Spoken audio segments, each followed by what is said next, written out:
तर correct option आहे तुमचा बी ऑप्शन. समजलं? ह्या पहिल्या याच्यात पण बी ऑप्शन आला होता तुमचा आणि इथे पण कोणता ऑप्शन आहे तुमचा करेक्ट ऑप्शन बी. तर या पद्धतीने 2021ला हा PYQ आला होता.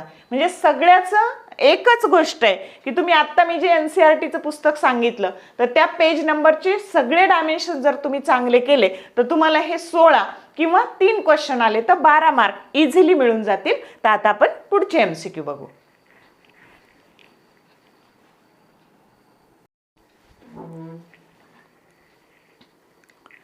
नेक्स्ट बघा. A screw gauge gives the following readings when used to measure the diameter of the wire. आता आपल्याला वायरचा डायमीटर मोजायचा आहे. कशाने? स्क्रू गेजने. आता मेन स्केल रीडिंग काय दिलंय? 0 मिलीमीटर आणि सर्क्युलर स्केल रीडिंग काय दिलंय? 52 डिव्हिजन. आणि पुढे काय दिलंय बघा.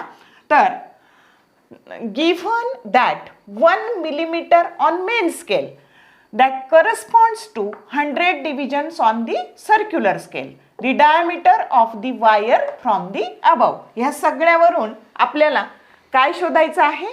तर आपल्या त्या वायरचा डायमीटर शोधायचा आहे.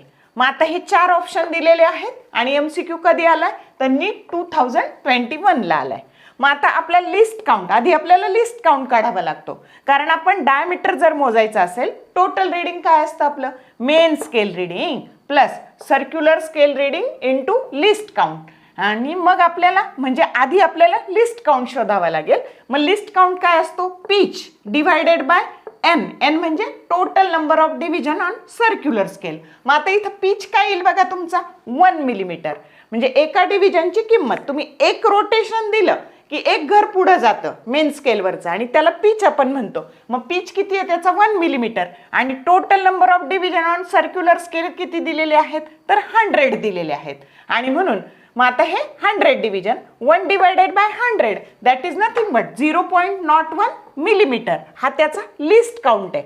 मग आता बघा तुम्हाला मेन स्केल रीडिंग दिलंय 0 means this value is 0, then circular scale reading 52 and list count is 0.01, and if we calculate this we will get the 0.52 millimeter, but we have to convert that millimeter into centimeter and therefore that is 1.52 millimeter, that is nothing but 0.02 centimeter.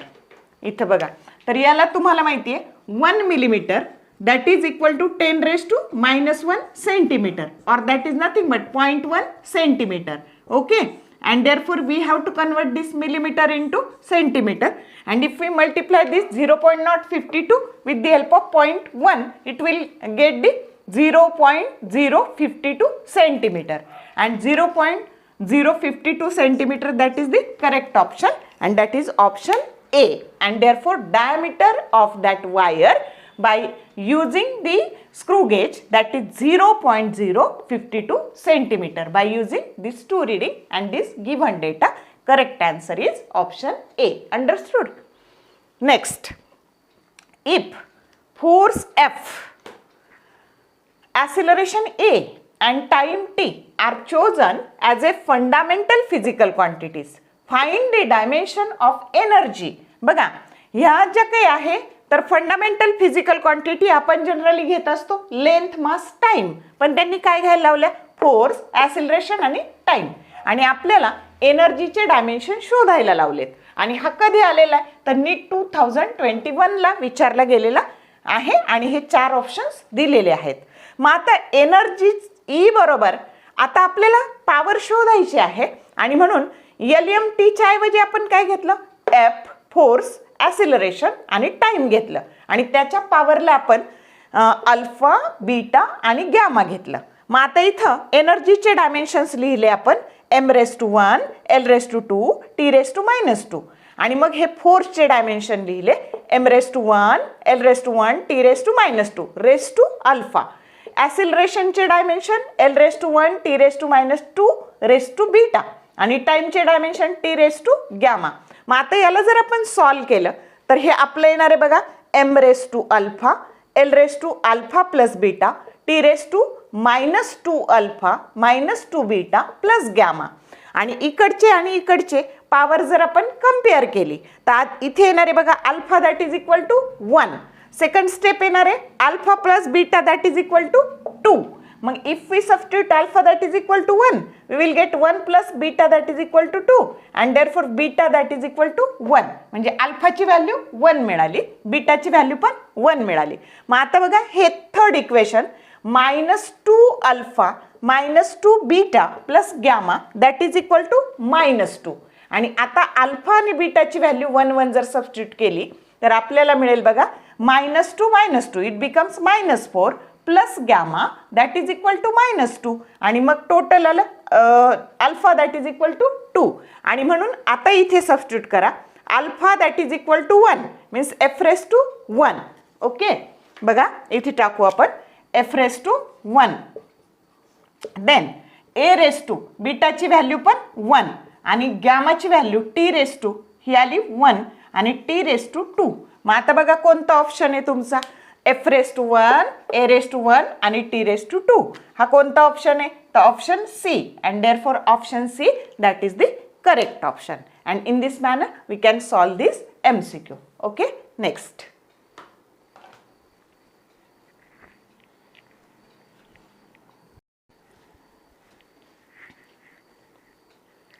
Next dimensions of stress are. एकदम सोप्पा बघा हे option दिलेले आहे आणि हा नीट 2020. खरंच 4 मार्काचा प्रश्न आहे का नाही. म्हणजे असे जे सोपे प्रश्न येणार आहे तिथे आपल्याला टायमिंग काय करायचं आहे बाळांनो सेव्ह करायचं आहे. मग आता stress that is equal to force per unit area. फोर्सचे डायमेन्शन m⁻⁴, l⁻⁴, t⁻⁻², आणि एरियाचे डायमेन्शन l2, टोटल डायमेन्शन झाले m1, l-1, t-2. मग आता कोणता ऑप्शन आहे? तर असा ऑप्शन आहे डी ऑप्शन. बघा हा आहे का? करेक्ट ऑप्शन आहे डी ऑप्शन. समजलं? आता पुढचं, taking into account of the significant figures, what is the value of 9.99 metre minus 0.99 metre. आता आपल्याला हे सबट्रॅक्शन करायचं आहे, पण सिग्निफिकंट फिगर विचारात घेऊन आपल्याला करेक्ट ऑप्शन लिहायचा आहे. हा नीट 2020 ला आलेला आहे.